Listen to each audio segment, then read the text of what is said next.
કાંકરેજ તાલુકા વિકાસ અધિકારી અને મામલતદાર કચેરીમાં આંગણવાડી કર્મચારી સભા ગુજરાત દ્વારા આવેદનપત્ર આપવામાં આવ્યું। માહિતી પ્રમાણે આંગણવાડી કર્મચારી સભા ગુજરાત દ્વારા સરકાર દ્વારા ઈ-કેવાયસીનું વધારાનું કામકાજ આપવાના કારણે ફરજ પાડવા માટે કાંકરેજ તાલુકા પંચાયત કચેરીમાં તાલુકા વિકાસ અધિકારી અને મામલતદાર કચેરીમાં આવેદનપત્ર આપીને વિરોધ નોંધાવ્યો હતો। જેમાં સૌથી અગત્યની બાબત વિશે વાત કરીએ તો આંગણવાડી કર્મચારી બહેનોને દર મહિને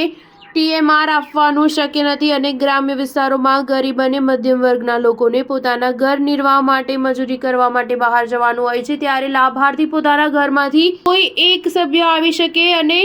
ધંધા અર્થે જતા હોય તો રજા પાડીને ન આવી શકે અને વધુમાં કે સરકાર તરફથી આંગણવાડી બહેનોને 2022માં સારી ક્વોલિટીવાળા મોબાઈલ ફોન આપવાનું કહ્યું હતું, એ પણ આપેલ નથી અને આંગણવાડી કાર્યકર પોતાના મોબાઈલ ફોનમાં